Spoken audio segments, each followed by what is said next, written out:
만민들아 우리 하나님을 송축하며 그의 찬양 소리를 들리게 할지어다. 그는 우리 영혼을 살려두시고 우리의 실족함을 허락하지 아니하시는 주시로다. 아멘. 우리를 구원하신 하나님 아버지, 한 주간도 저희의 걸음을 지키시고 돌보아 주신 은혜에 감사드립니다.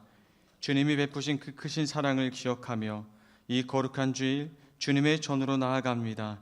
오늘 드리는 예배를 통해 우리 삶의 작은 부분까지도 살피시고 채우시는 주님의 손길을 깊이 경험하게 하옵소서. 선포되는 말씀을 통하여 절망 속에서도 희망을 회복을 명하시는 전능하신 하나님의 사랑을 깨닫고 주님만을 온전히 의지하는 성도들이 되게 하옵소서. 우리의 도움이 되시는 예수 그리스도의 이름으로 기도드립니다. 아멘.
하늘이 하나님의 영광을 선포하고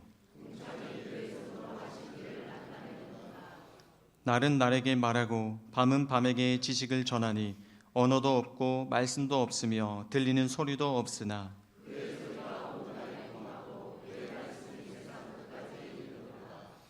여호와의 율법은 완전하여 영혼을 소송시키며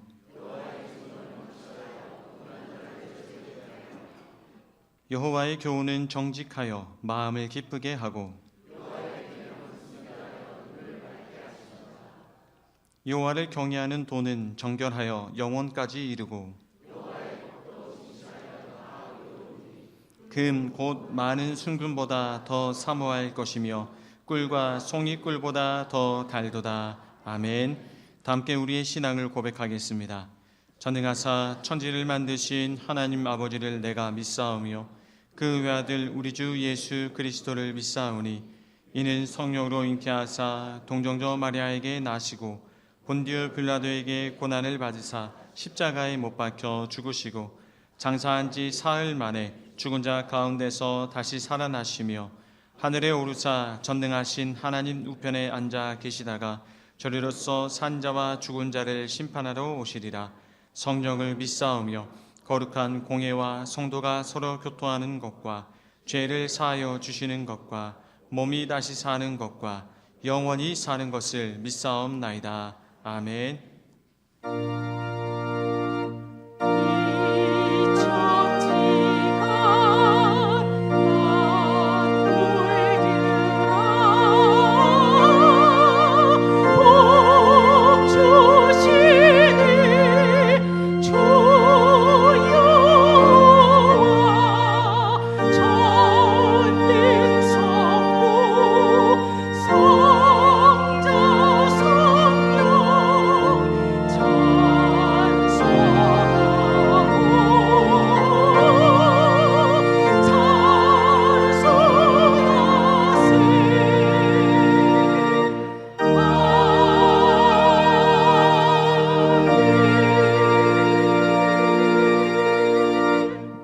자리에 앉아주시기 바랍니다. 만물을 창조하시고 다스리시는 전지전능하신 창조주 하나님, 이 시간 주님께 경배와 찬양을 드리오니 영광 홀로 받으시옵소서. 우리의 전부를 온전히 드리오니 주님 받아 주시옵소서. 죄인된 우리를 구원하시고 하늘의 복을 주시려고 오신 그분은 하늘의 영광 버리시고 낮고 천한 이 땅에 오신 사랑의 예수님이셨고 지옥과 고통의 십자가를 스스로 지시었으며 장사한 지 사흘 만에 부활하시어 영생을 주시는 구원의 예수님이셨습니다. 하늘 아버지의 자녀되는 특권을 주시는 주 예수 그리스도이십니다. 이러한 큰 은혜를 받고 살아온 우리들, 주님 앞에 바로 서지 못하고 흔들리는 갈대와 같은 중심 없는 먼지 같은 존재였습니다. 주님 주신 사랑을 잊고 이기심과 허영심, 욕심과 자만, 세상의 사행심으로 이 세상에서 위선자처럼 살아온 죄인입니다. 주님 없이는 살 수 없습니다. 회개하오니 용서하여 주시고 받아 주시옵소서. 우리 성령님 역사하여 주시어 주님을 따르게 하여 주시며 주님의 성별된 자녀로 세상에 본이 되며 주님 주신 사명을 감당하게 하여 주시옵소서. 감사합니다. 고맙습니다. 성령님. 오늘은 성령 강림 후 3주이며 환경 선교주일입니다. 주님께서 창조하신 아름답고 보기에 좋았다라고 하셨던 자연이 이제는 우리의 크고자 하는 날마다 크고자 하는 성장 야욕으로 인해서 자연의 심한 손상과 파괴를 가져왔으며 우리는 이러한 자연의 훼손으로 인하여 그 재앙이 두려움과 공포로 변화해감을 느끼고 있습니다. 성령님의 인도하심으로 에덴으로 돌아갈 수 있도록 허락하여 주시옵소서. 세계의 모든 나라들, 정치, 경제, 사회, 문화, 교육, 군사 등 모든 면이 일그러진 모습으로 상대국들을 위협합니다. 우리나라의 현실도 매우 어렵습니다. 주님께서 해결해 줄 수 있는 지혜의 지도자를 주시며 모든 그리스도인이 나라의 구원을 위하여 기도하오니 들어주시옵소서. 서로 베풀며 서로 감싸주는 평안한 사회로 바르게 살 수 있는 나라가 되며 나의 욕심으로 너에게 이웃에게 불이익을 주지 않도록 하는 주님의 나라들이 되게 하여 주시옵소서.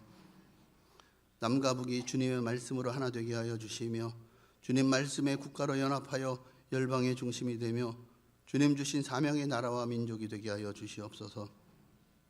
우리 교회가 이 지역의 빛과 소금이 되고 복음 소리가 흘러 넘치게 하여 주시며 지역 사회와 열방의 방주가 되고 주님을 향한 길잡이의 신호수가 되게 하여 주시옵소서.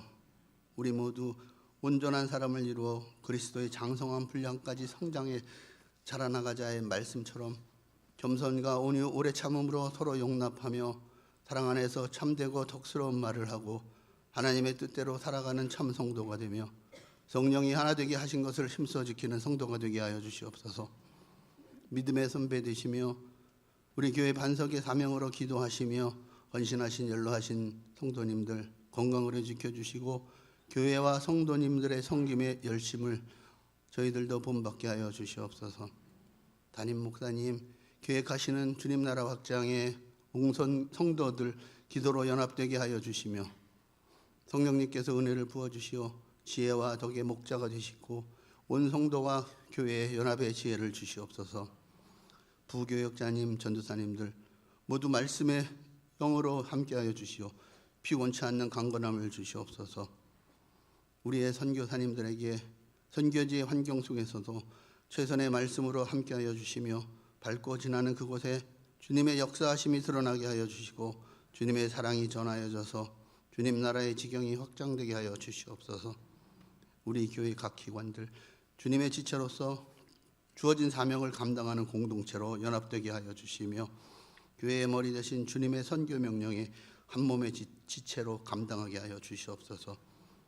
교회의 미래인 교회학교에 성령님 함께하여 주시어 선생님들의 말씀의 양육이 주님 안에 이루어지게 하여 주시며 온 성도들을 기도로 주님의 자녀들에게 사랑의 힘을 부어주시고 성령 안에서 양육되어 믿음의 반석들이 되게 하여 주시옵소서. 어려움에 봉착한 성도님들 계십니다. 주님께 간구하오니 그 어려움의 해결책을 주님 주실 줄 믿습니다. 관계의 어려움에 화목함을 주시고 경제적 어려움에 물질의 해결책을 주시고 병약한 자에게는 회복될 수 있는 강함을 주시옵소서. 지식보다 지혜를 구하는 자들에게는 솔로몬의 지혜를 주실 줄 믿습니다. 오늘 주시는 위기에서 구원해 주시는 하나님의 능력의 말씀을 통하여 우리 생활 속에 행동의 기준이 되게 하여 주시며 하루하루 살아감이 기쁨이 되게 하여 주시고 우리의 나아갈 길을 밝히는 지름길의 통로가 되게 하여 주시옵소서. 내 마음을 정하였사오니의 호산나 찬양대의 찬양을 통하여 주님께 향한 우리들의 헌신의 마음을 주님께 드립니다. 하늘의 화음으로 받아주시며 응답하여 주시옵소서. 십자가에 달려 돌아가시면서도 우리를 위하여 기도하시는 사랑의 주 예수 그리스도의 이름으로 기도합니다. 아멘.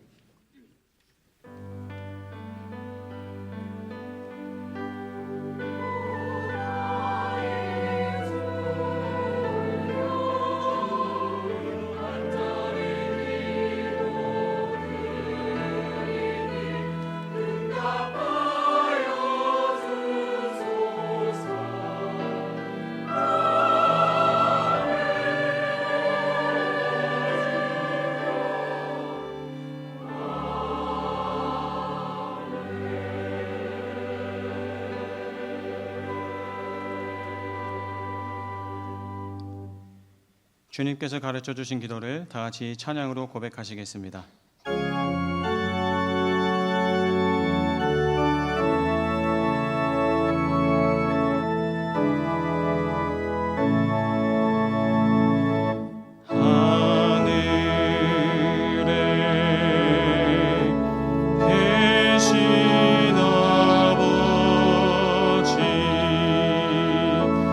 이름 너를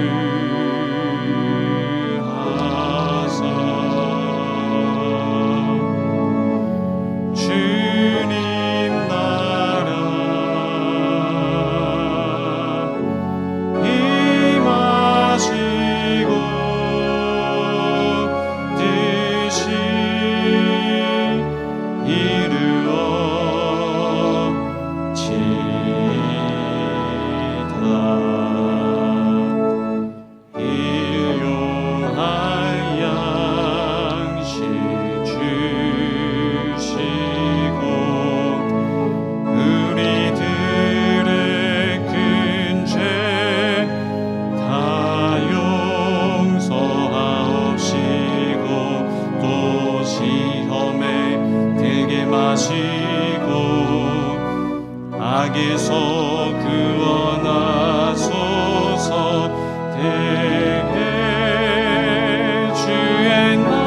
오늘 예배에 함께하신 모든 성도님들을 주님의 이름으로 사랑하고 축복합니다. 교회 소식을 알려드리겠습니다. 이번 주일은 성령 강림 후 제3주이자 환경 선교 주일입니다. 교회에 등록하신 분이나 등록하기를 원하시는 분들께서는 새가족 모임에 참여해 주시기를 바랍니다. 새가족 모임은 매 주일 오후 12시 20분부터 6층 새가족부실에서 있습니다. 남성교회 헌신 예배가 오늘 오후 2시 30분에 1층 대예배실에서 있습니다. 장명수 목사님께서 말씀 전해 주실 때 은혜의 시간 되시기를 바랍니다. 속회별 축복 신방이 진행되고 있습니다. 하나님의 은혜와 축복을 기대하는 마음으로 기도로 준비해 주시기 바라며 속회별 신방 일정은 주보를 참고해 주시기 바랍니다. 등산선교단 6월 산행이 6월 20일 토요일 오전 8시 20분에 새벽 기도실에 모여 인천 계양산으로 출발합니다. 문의 및 신청은 등산 선교단장이신 송수동 장로님과 스포츠 선교위원장이신 최태열 권사님께 해주시기 바랍니다.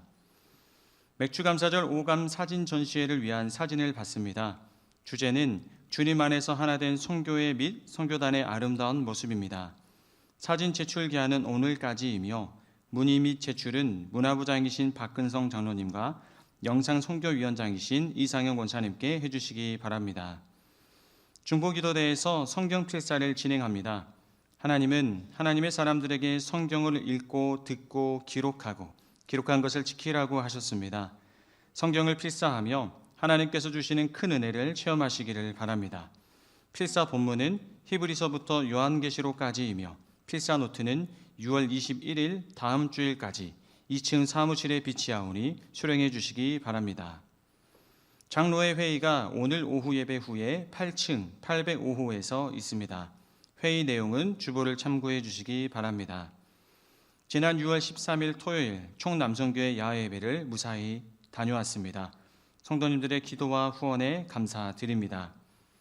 오늘의 제단 헌화는 박찬성 권사님, 김영희 권사님 가정에서 범사 감사 제목으로, 애창관 섬김은 정이도 유아 가정에서 돌 감사 제목으로 섬겨주셨습니다. 이 시간 우리에게 주시는 하나님의 말씀은 열왕기하 6장 1절부터 7절까지 말씀이며 구약성경 569쪽에 있습니다. 선지자의 제자들이 엘리사에게 이르되 보소서 우리가 당신과 함께 거주하는 이곳이 우리에게는 좁으니 우리가 요단으로 가서 거기서 각각 한 제목을 가져다가 그곳에 우리가 거주할 초소를 세우사이다 하니 엘리사가 이르되 가라 하는지라. 그 하나가 이르되 청하건대 당신도 종들과 함께 하소서 하니 엘리사가 이르되 내가 가리라 하고 드디어 그들과 함께 가니라. 무리가 요단에 이르러 나무를 베더니 한 사람이 나무를 벨 때에 쇠도끼가 물에 떨어진지라. 이에 외쳐 이르되 아 내 주여 이는 빌려온 것이니이다 하니 하나님의 사람이 이르되 어디 빠졌느냐 하매 그곳을 보이는지라. 엘리사가 가뭇가지를 베어 물에 던져 쇠도끼를 떠오르게 하고 이르되 너는 그것을 집으라 하니 그 사람이 손을 내밀어 그것을 집으니라.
성경에는 많은 기적들이 나와 있죠. 홍해가 갈라지고 여리고성이 무너지고 그리고 오병이어로 5천 명을 먹이고 12광주리가 남고 앞 못 보는 사람이 눈을 뜨고 죽은 자가 살아나는 놀라운 기적들이 성경에 가득합니다. 오늘 본문의 말씀도 기적 이야기입니다. 그런데 오늘 본문에 나오는 이야기는 좀 특별합니다. 바다가 갈라진 것도 아니고 죽은 사람이 살아난 것도 아니고 도끼를 잃어버렸는데 도끼를 찾았다. 그런 기적입니다. 도끼 하나 찾은 것이 뭐 그렇게 대단한 기적이냐 생각할 만큼 사소한 이야기입니다. 근데 하나님은 이 말씀을 우리에게 기록하셔서 읽게 하셨거든요. 왜일까요? 이 이야기를 통해서 하나님이 우리에게 알려주시고자 하는 중요한 진리, 우리가 깨닫기를 원하시는 중요한 진리가 이 내용 안에 있기 때문입니다. 오늘 본문은 엘리사 선지자가 활동했던 북이스라엘에서 일어난 일이죠. 엘리사가 살던 그 당시에 그 나라는 정치 경제적으로는 안정되고 부흥했습니다. 하지만 신앙적으로는 매우 타락했습니다. 이때는 아합의 아들 여호람이 나라를 통치하던 때입니다. 여러분, 아합이 이세벨과 함께 공모해서 이스라엘 나라에 어떤 일을 저질렀는지는 여러분 아실 거예요. 바로 바알을 섬기게 하고 아세라를 섬기게 하고 우상을 섬기게 했습니다. 그게 이때까지도 계속 백성들 사이에 만연해 있었습니다. 당연히 하나님의 말씀을 전하는 엘리사는 핍박을 받았겠죠. 여호람 왕은 사마리아를 아람 군대가 포위했을 때, 그래서 기근이 들었을 때 이렇게 얘기합니다. 내가 엘리사의 머리가 그의 몸에 붙어 있으면 하나님이 내게 벌 위에 벌을 내리실 것이다. 이 모든 책임을 엘리사에게 돌리면서 그렇게 엘리사를 핍박합니다. 그 정도로 엘리사는 환난과 고난을 많이 당했다는 얘기죠. 근데 엘리사는 그런 핍박 속에서도 수많은 기적을 일으키고 하나님의 말씀을 증거했고 우상에 빠진 이스라엘 백성들에게 영적 부흥을 꾀했습니다. 그로 인해서 수많은 사람들이 주님 앞에 돌아왔고 또 수많은 사람들이 엘리사의 제자가 되겠다고 엘리사에게 나왔습니다. 여러분, 성경에 보면 선지자의 제자들 이런 말이 많이 나와요. 예전 성경에는 선지자의 생도들 그런 말이 많이 나오는데 이 말은 거의 다 열왕기 상하에 나옵니다. 그러니까 엘리야와 엘리사 시대 때 여호와의 그 말씀을 듣고 회개하고 생도가 되겠다고 제자가 되겠다고 그렇게 결단하고 엘리사와 엘리사에게 나온 사람들이 많았다는 얘기죠. 그만큼 엘리야와 엘리사 시대 때는 영적 부흥이 있었던 때입니다. 그래서 선지학교들이 길갈에 베델에 여리고에 요단강에 많이 세워졌던 겁니다. 여러분, 하나님은요, 하나님을 모르고 조롱하고 비판하는 시대 속에서도 택한 사람을 구별하시어 남겨두셔서 그들을 통해서 주님의 일을 이어가게 하십니다. 엘리야 시대 때 다 아합 이세벨의 꾀임에 빠져서 우상을 숭배할 때 엘리야는 절망했습니다. 하나님, 모든 백성들이 다 주님을 저버리고 우상을 숭배합니다. 주님을 예배하면서 우상에게 절하지 않은 사람은 저밖에 없습니다. 이렇게 절망할 때 우리 주님은 이 엘리야에게 뭐라고 말씀하셨죠? 열왕기상 19장 18절에 보면 내가 이스라엘 가운데 7,000명을 남기리니 바알에게 무릎을 꿇지 아니하고 바알에게 입맞추지 아니한 자라. 엘리야는 자기 혼자만 남아있는 줄 알았어요. 자기 혼자만 주님 섬기고 다 주님을 배반하고 바알과 아세라 우상을 섬기는 줄 알았지만 우리 주님은 내가 바알에게 절하지 않고 입맞추지 않은 7,000명을 남겨두었다. 이렇게 말하는 겁니다. 이런 사람을 통해서 주님의 일을 이어가시겠다고 얘기하는 겁니다. 세상이 아무리 타락해도 하나님을 섬기는 사람, 하나님의 택함을 받은 사람, 하나님께만 충성하는 사람 언제 어디나 존재합니다. 왜? 주님은 그런 사람을 남겨놓으셨기 때문이죠. 엘리야 시대 때 7,000명이 그런 사람이었고 엘리사 시대 때 선지자의 제자들이 그런 사람들이었습니다. 요즘으로 말하면 하나님을 버리고 주말이면 놀러가고 캠프 가고 이런 상황 속에서도 주님은 여전히 성전에 나와서 예배하고 주님을 찬양하는 사람들을 주님은 구별해 놓으셔서 그들을 통해서 예배를 이어가시고 그들을 통해서 주님의 일을 이어가신다는 얘기죠. 하나님의 일이 힘들다고 해가지고 다 마다하는 이 상황 속에서도 하나님은 하나님의 일을 자신의 생명처럼 여기고 그 일을 붙들고 기도하며 수행하는 사람들을 남겨두셔서 주님의 사역을 이어가신다는 얘기죠. 여러분과 제가 그런 사람 중에 한 사람이겠죠. 이렇게 엘리야 시대 때 수많은 선지자들이 엘리사에게 모여들었습니다. 참 좋은 일이지만 동시에 문제가 생겼습니다. 열왕기하 6장 1절을 보면 어떤 문제인가 알 수가 있죠. 선지자 제자들이 엘리사에게 이르되 보소서 우리가 당신과 함께 거주하는 이곳이 우리에게는 좁으니 사람들이 많이 모여들으니까 숙소가 좁아졌다는 겁니다. 좁은이라는 히브리어 차르란 말은 고통스럽다. 얼마나 비좁은지 고통스러울 정도로 힘들다 그런 이야기죠. 여러분, 그래서 그들은 이제 숙소를 새로 짓고 거기서 넓은 곳에서 선지 학교를 세우고 그리고 거기서 유하자고 엘리사에게 건의를 했고 엘리사는 그렇게 하자고 얘기합니다. 바로 그들은 요단강으로 가기로 합니다. 요단강은 물이 풍부하니까 나무가 많고 요단강변에는 버드나무, 플라타너스, 포플러 이런 나무들이 많다 그래요. 그런 나무를 잘라다가 제목을 삼아서 나무집을 짓고 그곳에서 선지 학교를 세우고 유하자는 얘기입니다. 이제 요단강에 다 합심하여 가서 나무를 뱁니다. 열심히 제목을 만듭니다. 그런데 그때 어떤 일이 일어났습니까? 5절 말씀이죠. 우리 5절을 다 함께 맨 첫 부분만 읽어볼까요? 시작. 한 사람이 나무를 벨 때 쇠도끼가 요단강에 떨어졌습니다. 이 히브리어 원문을 보면 쇠가 떨어졌다. 그러니까 도끼 자루째 떨어진 것이 아니라 찍다가 도끼 자루에서 도끼날이 풍덩하고 날아가서 요단강 속에 빠졌다는 겁니다. 여러분, 오늘날 요단강 물은 그래도 맑은 편이죠. 하지만 요단강은 황토 성분이 많아서 흙탕물이 많이 생기고 진흙이 밑에 많다 그래요. 쇠도끼가 떨어져서 풍덩 빠지면요, 그걸 찾을 수가 없습니다. 한강 다리에서 핸드폰을 실수로 이렇게 떨기면 그걸 찾을 수 있겠습니까? 못 찾죠. 마찬가지입니다.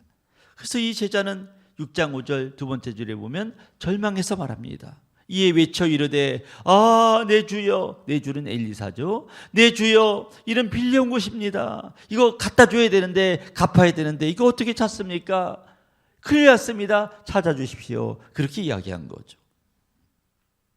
엘리사는 그 제자에게 어디서 빠뜨렸느냐 물어보고 그리고 나무를 던져서 그 도끼를 떠오르게 하고 그 도끼를 찾았다는 이야기가 본문의 이야기입니다. 이 이야기는 여기서 끝나요. 그 도끼를 찾아서 나무를 다시 베서 집을 지고 그런 얘기가 나오지 않습니다. 집을 지러 갔잖아요. 어떤 모형으로 집을 지었는지 2층으로 졌는지 3층으로 졌는지 그 얘기가 나오지 않습니다. 그저 여기서 이야기가 끝납니다. 무슨 말씀인가 하면 하나님은 집을 짓는 이야기가 아니라 도끼를 잃어버리고 찾는 이야기를 통해서 우리에게 하시려는 말씀을 하신 거죠. 그렇다면 이 이야기를 통해서 우리는 무엇을 영적으로 깨달아야 될까요? 첫째로, 주님은 우리의 사소한 문제도 외면하지 않으신다는 것입니다. 요즘 나무를 자를 때 필요한 도끼는 쉽게 살 수 있는 현장입니다. 제가 인터넷 쇼핑몰에 보니까 캠핑용 손도끼는 9,000원에도 살 수가 있더라고요. 또 장작을 패는 그런 도끼는 한 4, 5만 원이어도 살 수가 있습니다. 그런데 엘리사 시대 때는 지금과는 달랐겠죠. 그때는 BC 850년 전후의 일입니다. 철기가 그때 도입했던 철기 시대 초기라 그럽니다. 막 철로, 쇠로 물건을 만들기 시작할 때입니다. 이런 무엇이든지 처음 나오면 비싸잖아요. 핸드폰도 처음 나오면 비싸잖아요. 몇 년 있으면 싸지죠. 도끼도 마찬가지였습니다. 철로 만든 건 당시에 다 비쌌습니다. 오늘날처럼 그렇게 흔하지 않았습니다. 또 철기가 귀했던 이유는 이스라엘에는 이 블레셋이 오래전에 쳐들어와서 철기를 다루지 못하도록, 그 무기를 만들까 봐 철기를 다루지 못하도록 그렇게 못을 박았습니다. 여러분 사무엘상 13장 19절 보세요. 그때 이스라엘의 온 땅에 뭐가 없었다고요? 철공이 없었다. 왜? 블레셋 사람들이, 이 사람들이 칼을 만들어서 창을 만들어서 우리를 침범할까 하고 철공소를 다 없애버렸습니다. 그렇기 때문에 철기가 더욱더 귀했던 거죠. 물론 철기가 아무리 귀해도 돈이 많은 부자에게는 도끼 정도 못 사겠습니까? 그때는 다 나무를 떼는 시대였으니까 부잣집에 가면 도끼가 몇 개 있을 수도 있고 한 개가 있다고 할지라도 잊어버리면 또 살 수 있는 여유가 있는 사람들이 이 부자들이죠. 하지만 엘리사 제자에게는 도끼는 전혀 다른 의미입니다. 그 도끼는 이 선지자 제자에게 너무나 귀중한 것입니다. 빌려온 것이에요. 가난한 선지자 제자가 재산을 다 쏟아부어도 도끼를 살 수 없는 그 저기 시대 초기의 상황이었습니다. 그래서 이 도끼를 물에 빠뜨렸을 때 얼마나 이 탄식합니까? 아, 내 주여, 이거 빌려온 것입니다. 큰일 났습니다. 빨리 이거 찾아주십시오. 탄식까지 한 겁니다. 여러분, 엘리사가 이 얘기를 들었을 때 어떻게 했을까요? 야, 남자가 그까지 도끼 잃어버렸다고 즐기지 않으냐? 그랬을까요? 무슨 선지자 될 사람이 믿음이 없어가지고 저렇게 나약한 소리 하느냐? 그랬을까요? 선지자가 영적인 것을 구해야지 그까지 도끼 같은 물질적인 것을 구하느냐? 그랬을까요? 전혀 아닙니다. 엘리사는 공경에 처한 이 제자가 도끼를 찾게 해달라고 간청할 때 따뜻하게 섬세하게 물어봅니다. 어느 쪽에 빠뜨렸느냐? 저쪽입니다. 그때 나무가지를 베어다가 그곳에 던져서 도끼를 떠오르게 해서 도끼를 찾게 해주었다는 이야기입니다. 엘리사는요, 이 제자의 걱정과 근심 아픔을 결코 가볍게 여기지 않습니다. 무시하지 않습니다. 얼마나 절박한지, 이거 잃어버렸으면 찾아줄 수도 없고 그리고 살 수도 없고 이 절박한 마음을 엘리사는 압니다. 똑같이 아픔을 느끼며 자상하게 물어봅니다. 어디다 빠뜨렸느냐? 내가 찾아주겠다. 여러분, 이 이야기는 단순히 엘리사와 도끼와 제자 얘기가 아니죠. 하나님과 우리의 이야기입니다. 이 사건에서 우리가 알 수 있는 것은 하나님은 우리의 사소한 간구에도 귀를 기울이시고 응답하는 분이 주님이시라는 겁니다. 살다 보면 여러분 걱정할 일이 많으시죠? 그럴 때 우리 하나님 앞에 기도합니다. 하나님, 해결해 주세요. 이런 문제가 있습니다. 반드시 해결해 주세요. 근데 우리의 그 기도를 보면 어떤 기도는요, 사람들이 들으면 야, 저렇게 놀라운 기도, 진짜 놀라운 기도, 세계 평화를 위해서 저렇게 영혼을 위해서 기도하네, 그런 기도도 있지만 어떤 사람이 들으면 에게 저런 거 가지고도 기도하나? 저 기복시행 아닌가? 그런 기도도 있습니다. 여러분, 이 두 가지 기도가 다 있죠.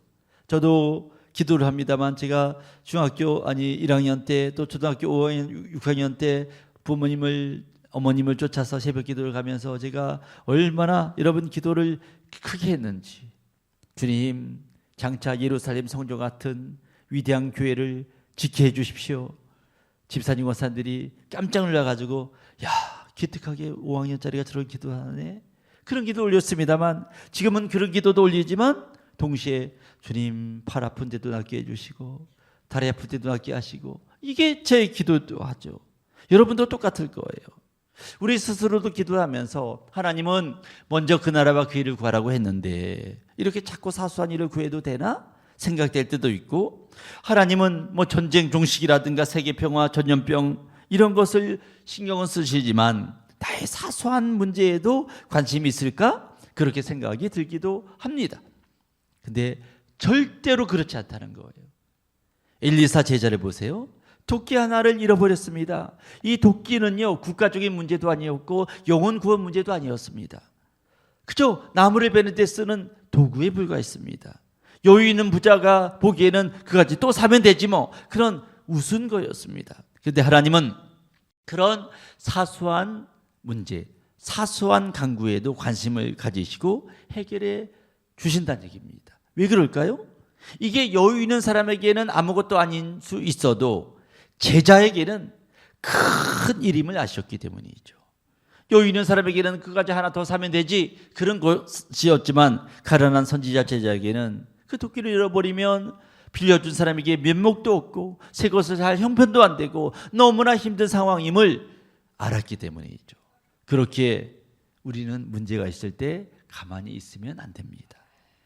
이러다가 해결되겠지 방치해서도 안 되고, 이건 해결할 수 없어 포기해서도 안 되고, 선지자 제자가 도끼를 잃어버렸을 때 엘리사에게 내 주여 이건 빌려온 것입니다. 반드시 해결돼야 됩니다. 간구했듯이 우리도 주님 앞에 간구하고 간절히 외쳐야 됩니다.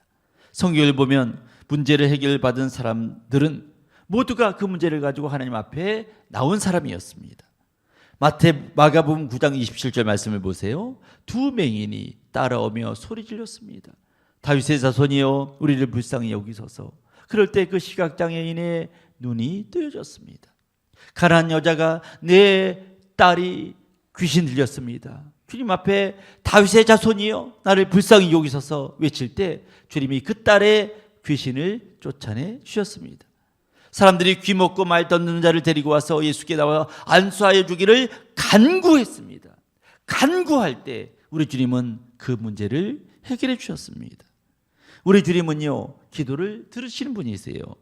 하나님은 우리가 어떤 간구를 해도 뭐 이런 거 가지고 기도하느냐, 네가 목사인데, 네가 장로대, 집사, 권사인데 이런 것은 네가 감당해야지, 이러지 않습니다. 우리 주님은 어떤 기도를 하시든 우리 주님은 그래, 어디가 아프냐, 무엇이 힘드냐, 무엇 때문에 울고 있느냐 물으시고 해결해 주신 분이 주님이세요. 사람들은요, 종종 남의 문제를 쉽게 판단합니다. 야, 뭐 그 정도 일 가지고 그래, 그 별거 아니지, 그까지가 그래, 이렇게 얘기합니다. 하지만 주님은 그렇게 말씀하지 않습니다. 주님은 우리에게 그 문제가 얼마나 큰지 아시기 때문에 주님은 그것을 자세하게, 그래 어디가 아프냐, 어디가 힘드냐 들으시는 분이시죠. 두 렙돈이 부자에게는 아무 것이 아닐 수 있어도 혼자 사는 여인에게 두 렙돈은 생활비 전부임을 주님은 아십니다. 건강한 사람에게 감기는 별것 아닌 것 같아도 몸이 약한 사람에게는 큰 고통이 있음을 주님은 아시기 때문에, 어떤 사람에게는 뭐 그까짓 거 가지 그래 작은 오해일 수 있지만 당사자에게는 밤잠 이루지 못하는 큰 상처임을 주님은 아시기 때문에 그 간구에, 그 기도에 응답하시는 주님이시죠.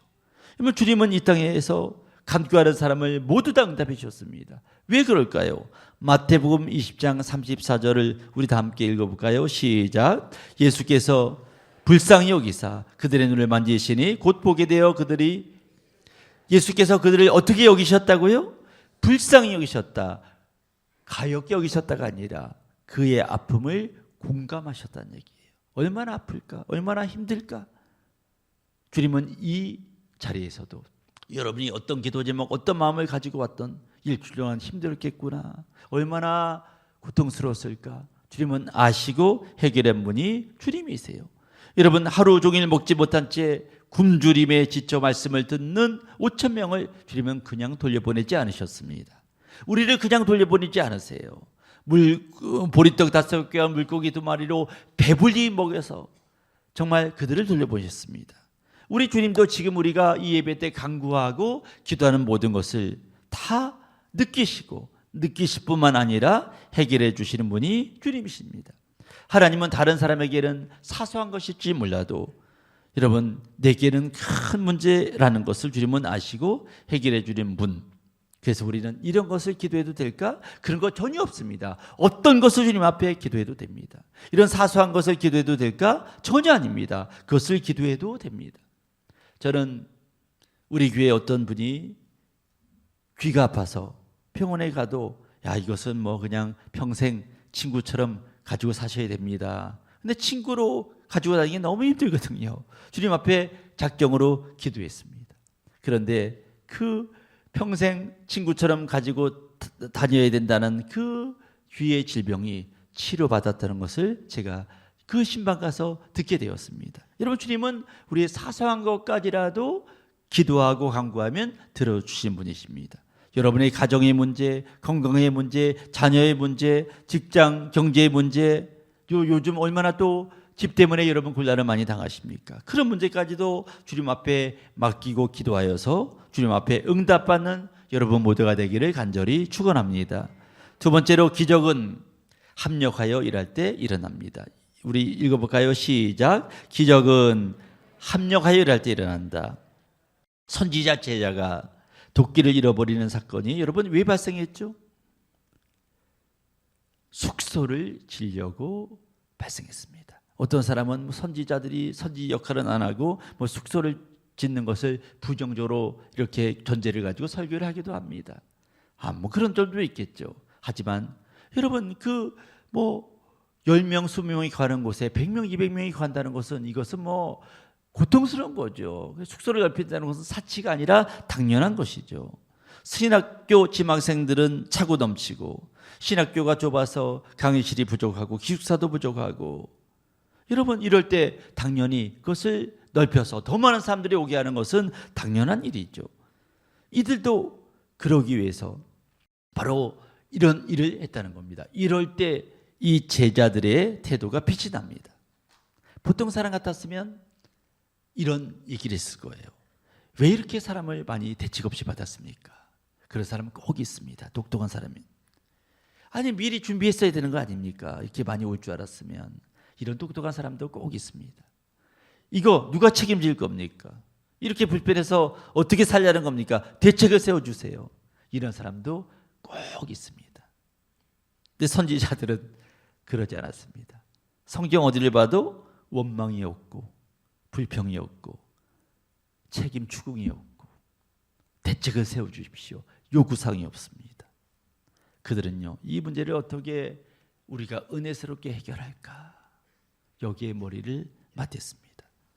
그래서 그들은 지금 길갈에서 살고 있는데 풀이 많고 물이 많고 목재가 많은 요단강 근처에 가서 그곳에 선지학교를 더 크게 줘서 수많은 사람들을 우리가 더 오게 해서 영적 붐을 깨게 합시다. 기도하고 계획하고 선지자와 함께 실천에 옮깁니다. 여러분 이것이 바로 믿음이 있는 사람들의 바른 자세예요. 하나님의 사람들은 문제가 생겼을 때 이거 누구 때문이야? 이거 어떻게 할 거야? 이러지 않습니다. 어떻게 해결할 것인가? 머리를 맞대서 문제를 해결하려고 합니다. 우리 주변을 보면요, 많은 사람들이 평생 문제의 원인만, 자잘못만 따지고 살아갑니다. 아무 일도 일어나지 않아요. 문제 원인 파악은 중요하죠. 그래 해결책은 생기니까요. 하지만 거기서 멈추면 안 되고 방법을 찾고 실행에 옮겨야 됩니다. 여러분 선지자 제자들은요, 기적을 그냥 기다리지 않았어요. 만나가 하늘에서 내리듯이 숙소가 내려주십시오, 그러지 않았습니다. 기도만 하면 하나님이 해결해 주실 거야, 우리 기도만 하자, 이러지도 않았습니다. 기도하고 계획 세우고 요단으로 가서 직접 나무를 베서 몇 평짜리 선지 학교를 짓자, 그렇게 결론을 지었습니다.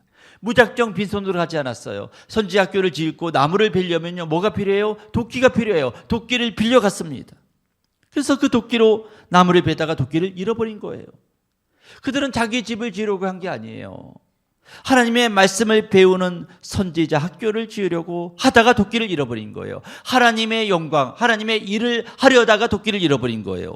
여러분 하나님의 일을 하려다가 잃어버린 도끼, 그 하나님이 가만히 두시겠어요? 찾게 하시는 거죠. 여러분 하나님은 하나님의 일을 하는 사람의 건강과 가정과 직장과 사업을 가만히 두지 않습니다. 주님이 책임지시죠. 우리도 주의 나라를 위해서 헌신하다가 환난을 당할 때가 있어요. 핍박을 받을 때가 있습니다. 또 필요한 것이 있어가지고 여러 가지 괴로워할 때가 있습니다. 하지만 주님이 그 주의 일 하다가 하는 사람들 가만히 두겠습니까? 예상치 못한 방식으로 주님은 공급해 주시는 거죠. 쇠도끼가 떠올랐다, 이게 자연적으로 말이 되는 겁니까? 쇠도끼는 가라앉는 거죠. 하지만 하나님께서 함께 하시니까 불가능한 일도 일어났습니다. 하지만 이 일은 아무에게나 일어나지 않습니다. 하나님의 영광을 위하여, 하나님의 일을 위하여 애쓰고 힘쓰는 사람에게, 하나님의 일을 위해서 시간과 힘과 열정을 다하여 땀 흘리며 헌신하는 사람에게 이런 기적의 체험과 간증이 일어나는 겁니다. 여러분 신앙은요, 막연히 기다리는 것이 아니라 하나님 앞에 기도하고 받은 말씀을 가지고 그대로 실천하고 행동하는 것이 기적입니다. 살다 보면 문제가 생기고 가정, 직장, 사업, 내 인생, 내 몸에 문제가 생깁니다. 그럴 때 선지자 제자들처럼 주님 앞에 간절히 간구하시고, 그리고 기적만 기다리는 사람이 아니라 기적을 체험할 수 있는 믿음의 행보를 디디십시오. 그러면 고난이 와고 환난이 와도 문제가 생길 때 엘리사처럼 간절히 기도할 때 놀라운 은혜가 나타날 겁니다. 하나님 명령대로 방주를 지은 노아, 하나님 명령대로 지팡이를 들고 이스라엘을 출애굽시킨 모세, 다 기적을 체험했습니다. 하나님 명령대로 요단강을 향하여 그 철철 넘치는 요단강을 향하여 발을 내디딘 여호수아와 이스라엘 백성들, 놀라운 기적을 체험했습니다. 주님을 믿고 행할 때 놀라운 기적이 만나는 것을 꼭 기억하십니다. 선지자 제자들은 모두가 엘리사와 하나가 되어서 이 일을 행할 때 고난은 임했지만 환난은 임했지만 환난이 없어지고 그 끝은 하나님의 역사를 일으키는 그런 미래가 되었습니다. 하나님의 일은 혼자 하는 게 아닙니다. 목사 혼자 하는 것도 아닙니다.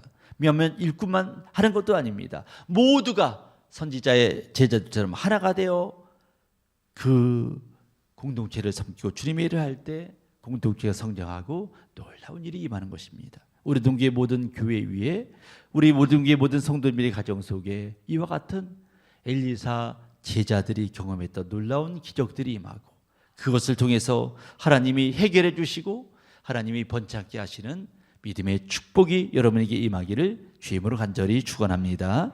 하나님 아버지 사랑과 은혜가 풍성하심을 믿습니다. 오늘 선지자 제자들의 모습을 보면서 우리 자신을 돌아봅니다.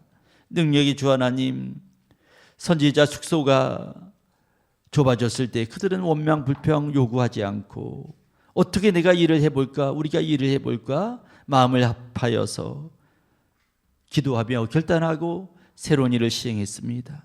그리할 때 환난과 고난과 역경도 있었지만 주님이 주님의 일을 하는 사람들의 삶을 돌보시고 책임져 주셨음을 볼 수 있습니다.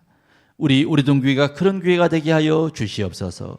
온 성도들이 한 마음이 되어서 주님의 일을 할 때 역경과 환난과 고난이 혹시 있을 수 있지만 그때 기도할 때 일하는 자, 주님을 위해 헌신하는 자들의 삶을 책임져 주시는 놀라운 하나님임을 체험케 하여 주시옵소서. 우리 성도들의 삶 속에 혹시 낭망이 있습니까? 도끼를 잃어버려서 낭망했던 이 엘리사 제자처럼 혹시 여러 가지 잃어버린 것 때문에 없는 것 때문에 낭망하는 성도가 있습니까? 주님의 일을 하기를 원하오니 주님께서 해결하여 주시옵소서. 건강을 잃어버렸다면 건강을 주시고 물질이 없다면 물질을 주시고 능력이 없다면 능력을 주시고 그리하여 주님의 일을 잘 감당하여 주 앞에 영광을 돌리는 우리 동교의 귀한 성도들이 될 수 있도록 도와주시고 올해 다가가기 전에 엘리사 선지자의 제자들처럼 수많은 기적의 간증을 체험하는 우리가 되게 하여 주시옵소서. 예수님 이름으로 기도드렸사옵나이다. 아멘.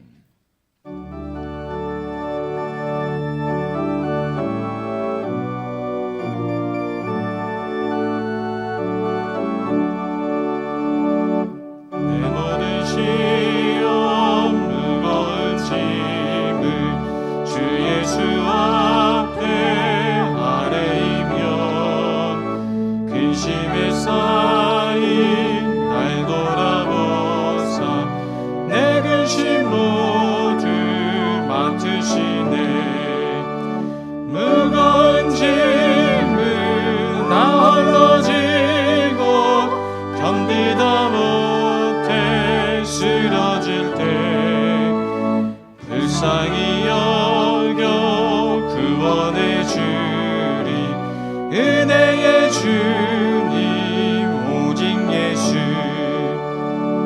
내 모든 괴로움 닥치는 환난 주 예수 앞에 아뢰이면 주께서 친히 날 구해 주사 넓으신 사랑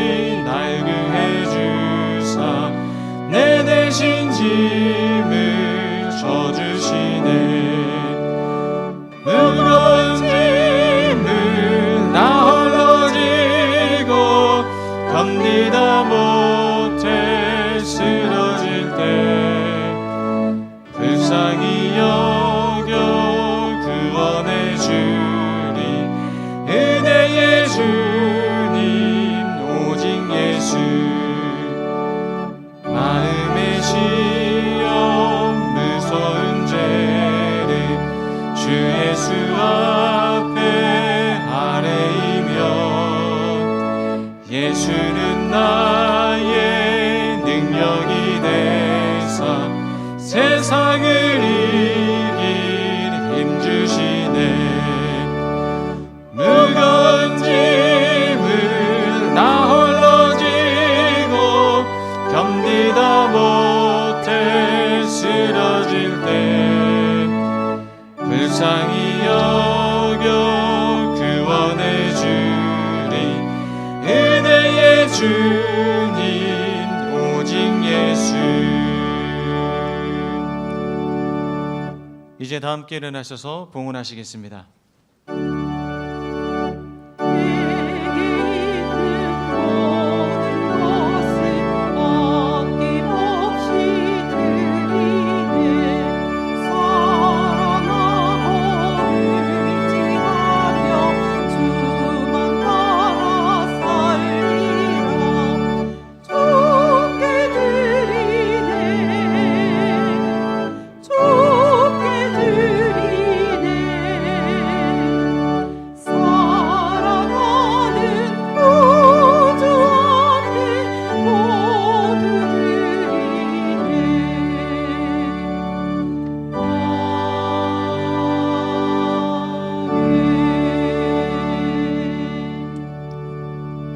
자비하신 하나님, 전쟁의 여파 속에 어렵고 힘든 가운데서도 주님의 것을 구별하여 드리는 귀한 주님의 자녀들이 있습니다. 주여 특별히 더욱더 기억해 주시고 한량없는 주의 은혜로 채워 주시옵소서. 우리가 일어나서 우리 몸을 주 앞에 드립니다. 우리 몸은 주님의 것이오니 주님이 책임져 주시고 머리부터 발끝까지 주님이 안수해 주시어서 거룩한 주님의 도구로 사용하여 주시고 건강을 책임져 주시옵소서. 귀한 예물 주의 영광을 위하여 쓰여지게 도와주시고 이 예물이 쓰여질 때마다 주님의 나라가 확장되고 영원히 구원받는 놀라운 거룩한 주님의 예물 되게 하여 주시옵소서. 오늘 우리 동교의 모든 성도들 속에서 주님께서 함께하여 주셔서 이 한 주간도 성령의 도우심으로 주님의 동행하심으로 어떤 일을 만나든지 승리할 수 있도록 도와주옵소서. 예수님 이름으로 기도드렸사옵나이다. 아멘.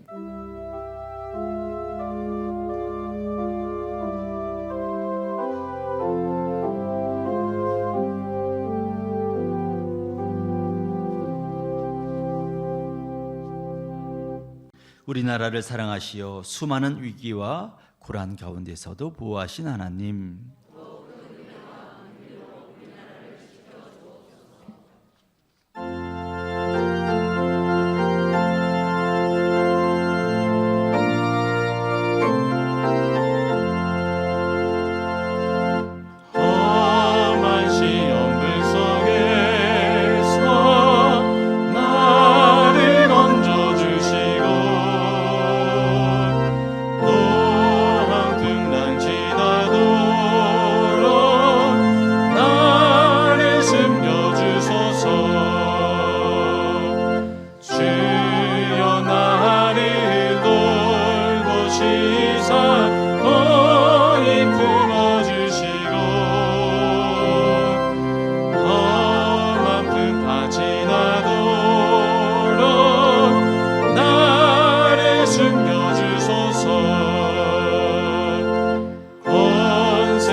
승랑까지 다스리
이제는 우리를 구원하러 이 땅에 오신 예수님의 귀한 은혜와 하나밖에 없는 귀한 독생자를 우리를 위하여 아낌없이 내어주신 성부 하나님 아버지의 넓고 무한하신 사랑하심과 지금도 우리에게 힘 주시고 능력 주시고 도와주시는 보혜사 성령님의 감화감동 충만해 주하심이 6월 둘째 주 거룩한 주일 맞이하여 성전에 나와 주일을 성수하며 예배하며 주님 앞에 간구하며 주님 사명 붙잡고 살아가기로 결단하는 모든 성도님들 위해 지금부터 영원까지 함께 하시기를 간절히 축원하옵나이다. 아멘.